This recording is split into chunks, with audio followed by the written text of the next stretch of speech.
اعوذ باللہ من الشیطان الرجیم بسم اللہ الرحمن الرحیم افرأیت الذی تولی، کیا آپ نے اسے دیکھا جس نے منہ پھیر لیا، وَأَعْطَى قَلِيلًا وَأَكْدَى، اور بہت کم دیا اور سخت دل ہو گیا، أَعِندَهُ عِلْمُ الْغَيْبِ، کیا اسے غیب کا علم ہے، فَهُوَ يَرَى، کہ وہ سب کچھ دیکھ رہا ہے، أَمْ لَمْ يُنَبَّأْ بِمَا فِي صُحُفِ مُوسَىٰ، کیا اسے اس چیز کی خبر نہیں دی گئی جو موسیٰ علیہ السلام کے اور وإبراہیم ابراہیم علیہ السلام کے، الذی وفا،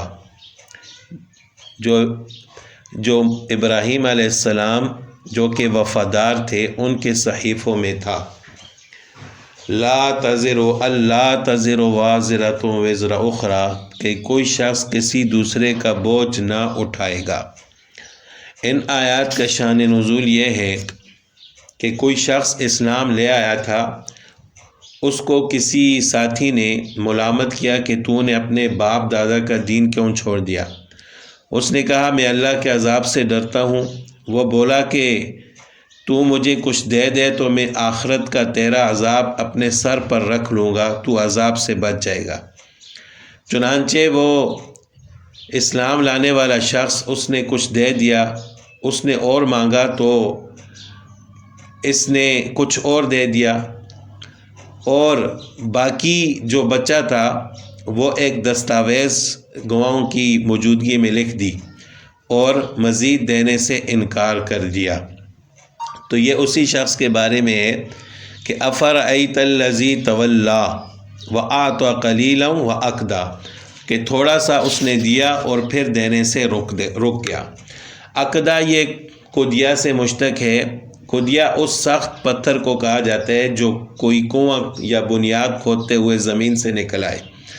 اور کھدائی کے لیے رکاوٹ بن جائے، اس لیے اکدا کے معنی یہ ہوئے کہ پہلے کچھ دیا پھر دینے سے رک گیا، یعنی جس طرح کھدائی رک جاتی ہے تو اس شخص نے بھی دینے سے اپنا ہاتھ روک لیا۔ تو اللہ تعالیٰ فرماتے ہیں أَعِندَهُ عِلْمُ الْغَيْبِ فَهُوَ يَرَى، کیا اس کے پاس غیب کا علم ہے کہ یہ سب کچھ دیکھ رہا ہے؟ کہ جس شخص نے اسلام کو اس لیے چھوڑ دیا کہ اس کے کسی ساتھی نے اسے کہہ دیا کہ آخرت کا تیرا عذاب میرے سر پر ہے، میں تمہیں بچاؤں گا، تو کیا اس کے پاس غیب کا علم ہے جس سے وہ دیکھ رہا ہے کہ بے شک کفر کی صورت میں وہ جس عذاب کا مستحق ہوگا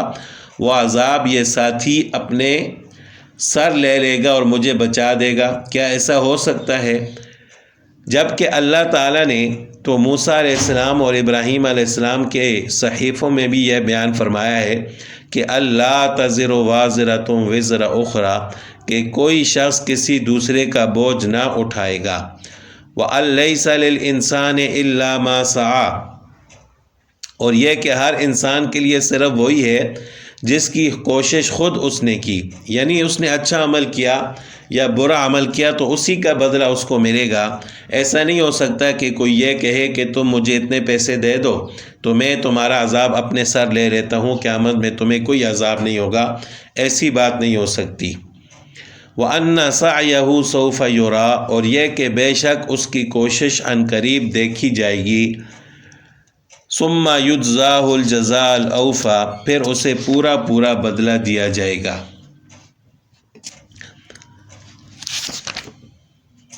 وَأَنَّ سَعْيَهُ سَوْفَ يُرَىٰ، اللہ تعالیٰ کے دربار میں سعی کی اصل حقیقت بھی دیکھی جائے گی کہ وہ اخلاص کے ساتھ اللہ کے لیے کیے یا کسی دوسری غرض سے کیے، جیسا کہ حدیث میں رسول اللہ صلی اللہ علیہ وسلم کا ارشاد ہے انما الاعمال بالنیات، یعنی صرف صورت عمل کافی نہیں ہے بلکہ عمل میں نیت کا خالص ہونا ضروری ہے۔ وَأَنَّ إِلَىٰ رَبِّكَ الْمُنتَهَىٰ، اور یہ کہ تیرے رب کی طرف پہنچنا ہے، وَأَنَّهُ هُوَ أَضْحَكَ وَأَبْكَىٰ، اور یہ کہ وہی ہنساتا ہے اور وہی رلاتا ہے۔ رب کی طرف پہنچنے کا مطلب یہ ہے کہ انسانی غور و فکر کا سلسلہ اللہ تعالیٰ کی ذات پر پہنچ کر ختم ہو جاتا ہے، اس کی ذات اور صفات کی حقیقت کسی غور و فکر سے نہ حاصل کی جا سکتی ہیں اور نہ اس میں غور و فکر کی اجازت ہے۔ وہی ہنساتا ہے اور وہی رلاتا ہے، یعنی انسان خوشی میں کبھی ہنستا ہے اور کبھی غم میں روتا ہے، اور ان دونوں چیزوں کو ان کے ظاہری طور پر پیش آنے والے اسباب کی طرف منسوب کر کے معاملہ ختم کر دیتا ہے کہ فلاں آدمی فلاں وجہ سے ہنسا اور فلاں آدمی فلاں وجہ سے روا، حالانکہ یہ رلانے والی اور ہنسانے والی ذات اللہ تعالیٰ کی ہے۔ وہ اللہ تعالیٰ کی ذات اسباب کو پیدا کرتی ہے، جن اسباب میں تاثیر ہوتی ہے، پھر ان کی وجہ سے انسان ہنستا بھی ہے اور روتا بھی ہے۔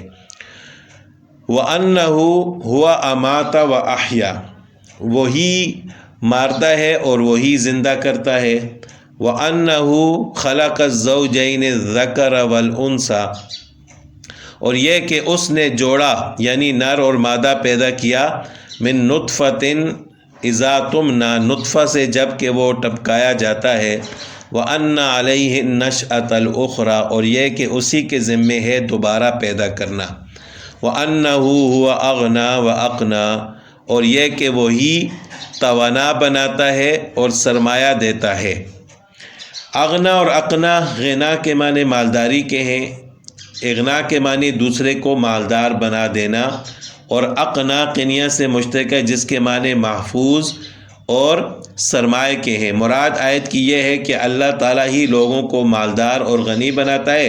اور وہی جس کو چاہتا ہے اتنا سرمایہ دیتا ہے کہ اس کو محفوظ رکھ سکے۔ وَأَنَّهُ هُوَ رَبُّ الشَّعْرَى، اور یہ کہ وہی شعرہ ستارے کا رب ہے، شعرہ بھی ہے، شعرہ انَّهُ رَبُّ الشَّعْرَى، وہ شعرہ ستارے کا رب ہے۔ ایک ستارے کا نام ہے شعرہ، جو عرب کے بعض اقوام اس ستارے کی پرستش کرتی تھیں، اس لیے خصوصیت سے اس کا نام لے کر بتلایا کہ اس ستارے کا مالک اور پروردگار بھی اللہ تعالیٰ ہی ہے، اگرچہ وہ سارے اس ستاروں اور آسمان اور زمین کا خالق اور مالک ہے،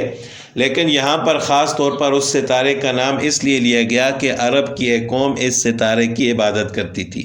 وَأَنَّهُ أَهْلَكَ عَادًا الْأُولَى، اور یہ کہ اسی نے اگلے عادیوں کو ہلاک کیا، وَثَمُودَ، اور سمود کو بھی، فَمَا أَبْقَى، جن میں سے ایک کو بھی باقی نہ رکھا۔ عَادًا الْأُولَى سے مراد حضرت ہود علیہ السلام کی قوم ہے جس کو قوم عاد کہا جاتا ہے، اور سمود، قوم سمود کو عاد ثانیہ کہا جاتا ہے۔ وَقَوْمَ نُوحٍ مِّن قَبْلُ، وَقَوْمَ نُوحٍ مِّن قَبْلُ، اور اس سے پہلے نوح علیہ السلام کی قوم کو، إِنَّهُمْ كَانُوا هُمْ أَظْلَمَ وَأَطْغَى، بے شک وہ بڑے ظالم اور سرکش تھے۔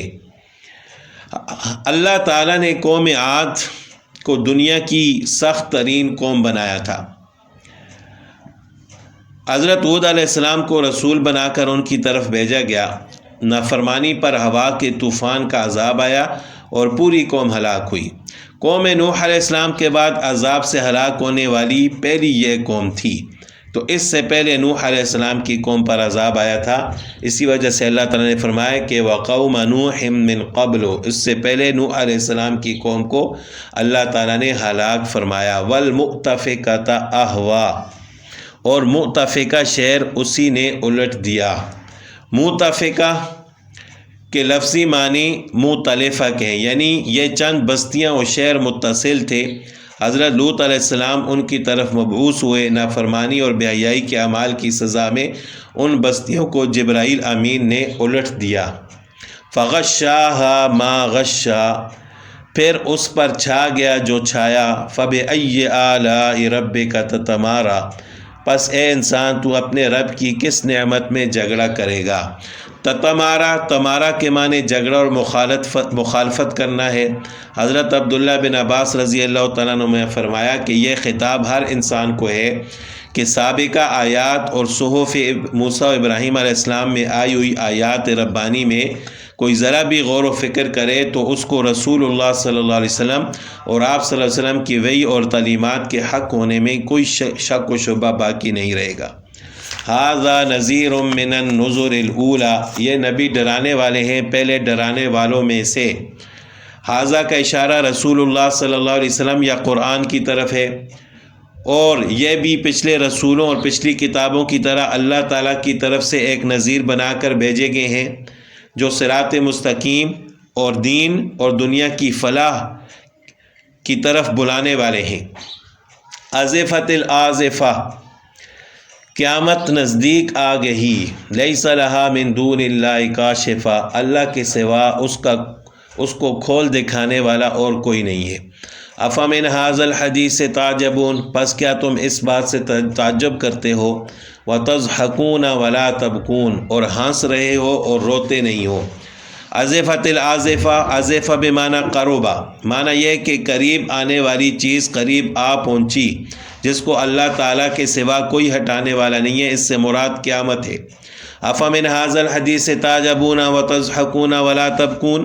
ھذا الحدیث سے مراد قرآن کریم ہے۔ اس آیت کا مطلب یہ ہے کہ جیسا کلام الہی خود ایک معجزہ ہے، تمہارے سامنے آ چکا ہے، اس پر بھی تم تعجب کرتے ہو اور بطور استہزاء کے ہنستے ہو، اور اپنی معصیت یا عمل میں کوتاہی پر روتے نہیں ہو۔ وَأَنْتُمْ صَامِدُونَ، وَأَنْتُمْ صَامِدُونَ، بلکہ تم کھیر رہے ہو۔ صامدون سمود کے لغوی معنی غفلت اور بے فکری کے ہیں۔ صامدون بمعنی غافلون، اور ایک معنی سمود کے گانے بجانے کے بھی آتے ہیں، وہ بھی اس جگہ مراد ہو سکتے ہیں کہ تم ایک تو غفلت کرتے ہو اور دوسرا گانے بجانوں میں مشغول ہو۔ فَاسْجُدُوا لِلَّهِ وَاعْبُدُوا، پس اللہ کے سامنے سجدہ کرو اور اسی کی عبادت کرو۔ بخاری شریف میں حضرت عبداللہ بن عباس رضی اللہ تعالیٰ عنہما سے روایت ہے کہ سورہ نجم کی اس آیت پر رسول اللہ صلی اللہ علیہ وسلم نے سجدہ کیا، اور آپ صلی اللہ علیہ وسلم کے ساتھ سب مسلمانوں اور مشرکوں نے اور تمام جن و انس نے سجدہ کیا۔ تو یہ سجدے والی آیت ہے، سننے والوں کو بھی چاہیے کہ اس پر سجدہ کریں۔ اور بخاری اور مسلم کی دوسری حدیث میں حضرت عبداللہ بن مسعود رضی اللہ تعالیٰ عنہ سے روایت ہے کہ رسول اللہ صلی اللہ علیہ وسلم نے سورہ نجم کی تلاوت فرمائی اور اس میں سجدہ تلاوت ادا کیا، اور آپ صلی اللہ علیہ وسلم کے ساتھ سب حاضرین مجلس، چاہے وہ مومن تھے یا مشرک تھے، سب نے سجدہ کیا بجز ایک قریشی بوڑھے کے، یعنی ایک قریشی بوڑھے نے جس نے زمین سے ایک مٹھی خاک اٹھا کر پیشانی سے لگا لی، اس نے سجدہ نہ کیا اور کہا کہ مجھے یہی کافی ہے۔